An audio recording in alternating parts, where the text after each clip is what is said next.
Have you ever wondered if each of the Disney princesses married the right man? We reckon we found better matches for each of our girls. Keep watching to discover which Disney character would have two princesses fighting over him, and he's not even a prince. Here's our take on which Disney characters the Disney princesses should have married. Great. She brings home a sword. If you ask me, she should have brought home a man. Excuse me. Does Mulan live here?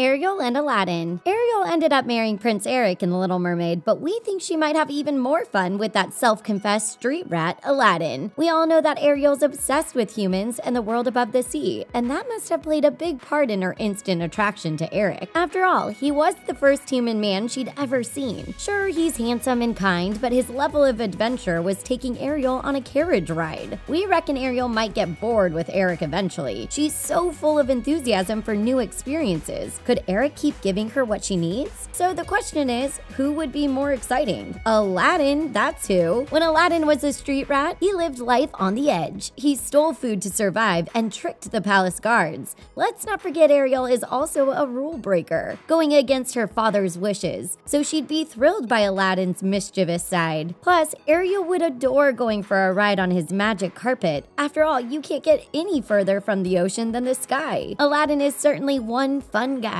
His sense of adventure would also make him a great match with Rapunzel. We picked someone else for her though, so stay tuned to find out who. So if Aladdin is switching to Ariel, where does that leave Jasmine? We've got just the perfect match for her. Jasmine and Flynn Rider. Yes, we know his real name is Eugene Fitzherbert, but we think Jasmine would be attracted to the thieving, mischievous version, which is why she'd still call him Flynn. After all, when Jasmine climbs over the palace walls and sneaks around the marketplace, she isn't above a little stealing herself. Sure, she doesn't realize the rules, which is why she takes an apple for a little kid without paying for it, but there's definitely a rebellious touch to Jasmine. She defies her father, refuses to marry any of his suitors, and runs away from home. She is no goody two-shoes, and Flynn starts out as a total troublemaker. Jasmine wouldn't fall for Flynn's attempt at charm, but not because of naivety, which is why Rapunzel was immune to his advances to begin with. Instead, Flynn would meet his match in Jasmine. They'd have amazing banter. We can just imagine them having a fiery, passionate relationship. So if Flynn is with Jasmine, what about Rapunzel? We've come up with a new match for her, and it's keeping it in the family. Awkward. Garçon!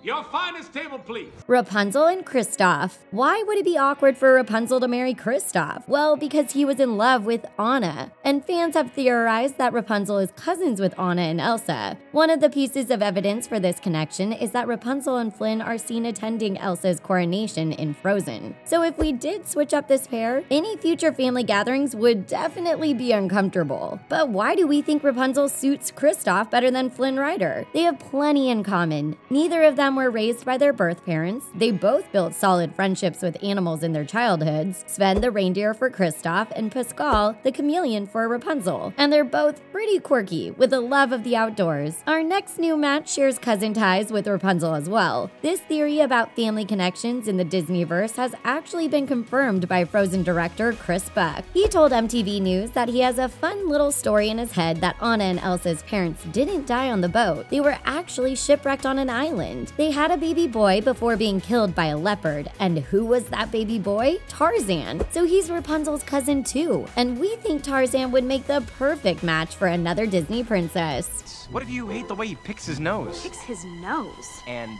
eats it. Excuse me, sir, he is a prince. Pocahontas and Tarzan. In her first movie, Pocahontas didn't end up following John Smith back to England. She had the difficult decision to make between her love and her land, but we think she would be better suited to someone else anyway, and that someone else is Tarzan. Why so? Well, firstly, they have lots in common. They both fell for someone who came from England and who led a life very different from theirs. They both had to choose between going to England with that person or staying with their family, and they both chose to stay. Given that he was raised by gorillas, Tarzan is very interesting. Pocahontas was attracted to John because she wanted something different, and Tarzan is even more different. So it makes sense that Pocahontas would be into him. He's picked up so many skills in the jungle and enjoys living in a natural environment. environment. Tarzan has these qualities in common with Pocahontas, so he's the perfect blend of exciting yet on the same wavelength. Did you know Pocahontas is one of the only 2 Disney princesses to have 2 love interests? The other is Anna. And we reckon if Pocahontas is with Tarzan, then John Smith is free for a different princess to marry. Mulan and John Smith. You can see straight through your armor.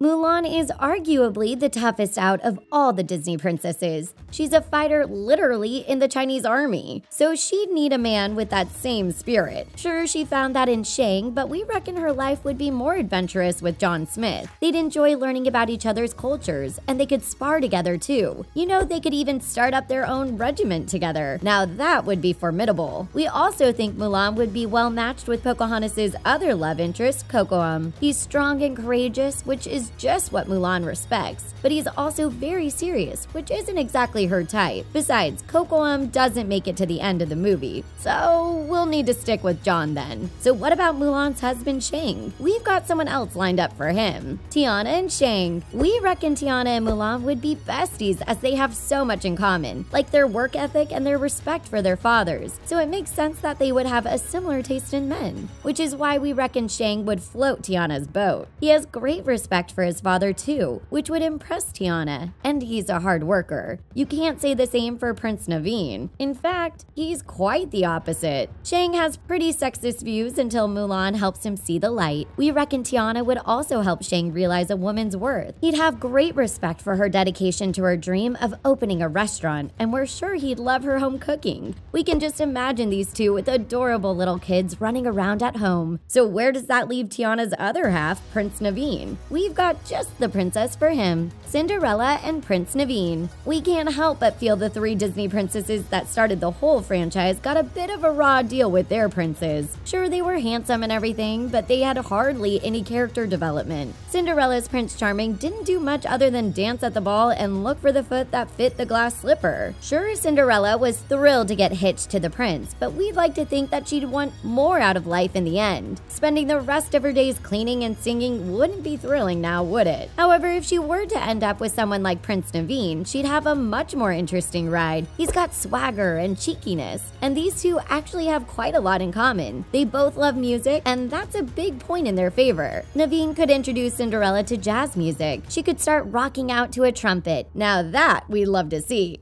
Oh, I understand, but it's more than I ever hoped for.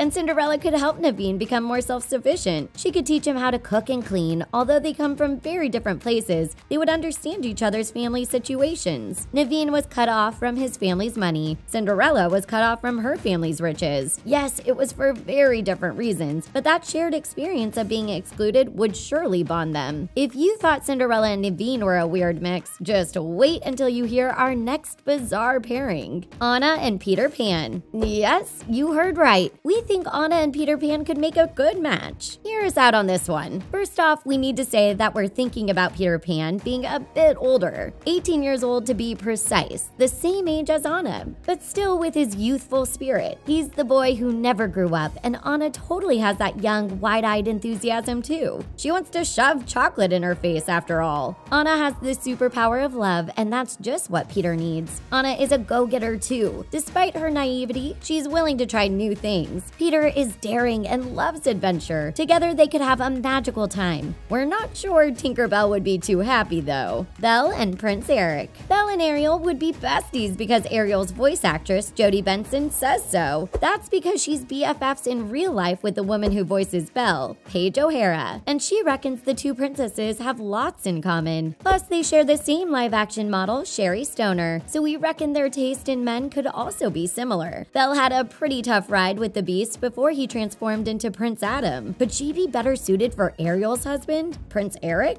We think she could. The Beast was pretty angsty to say the least. He had an explosive temper when Belle first met him. Eric, on the other hand, seems to have his life together. He's pretty chill and has an easygoing, laid-back charm about him. That's just what Belle could do with after her tumultuous experience being held captive in the Beast's castle. She did dream of there being more than her provincial life. And we're not totally convinced Eric is worldly enough for her, but he did go on voyages across the sea, so he could take Belle on ocean adventures to unexplored lands, and they could immerse themselves in a whole new world together. You know what definitely would be a whole new world? Matching old-fashioned golden age princesses with a modern-day man. And that's exactly what we've done with our last entry. Snow White or Aurora with Roger Radcliffe. Snow White and Aurora have lots in common. They both love animals and they both love to sing. You know who else loves to sing and who else loves animals? Specifically dogs, that is. Roger from 101 Dalmatians, that's who. He's a songwriter and a pet owner, and we'd reckon he'd be a much more interesting match for either one of these golden age princesses. They each ended up with a prince that didn't have much character depth. Would they have gotten bored? There's no chance of that with Roger and all those dogs around. We don't reckon either Aurora or Snow White could deal with a man who didn't have old-fashioned manners. And Roger actually does, for all his quirks. When he first meets Anita and they end up falling in the pond, he's as chivalrous as they come. We could actually see Cinderella with Roger too, given her love of singing, but we think it's enough to have two princesses vying for him. If Aurora gave up on Roger, we could see her being happy with Prince Eric. He has that balance of adventure and reliability. And if Snow White didn't end up with Roger, we could totally see her with Prince Adam, aka the Beast. So there you have it, our take on the characters the Disney princesses should have married. Did we get it right? Which alternate matches do you have for your favorite Disney princess? Let us know in the comments section below. Thanks for watching. Make sure to subscribe to The Things for more videos like this one. We'll see you next time.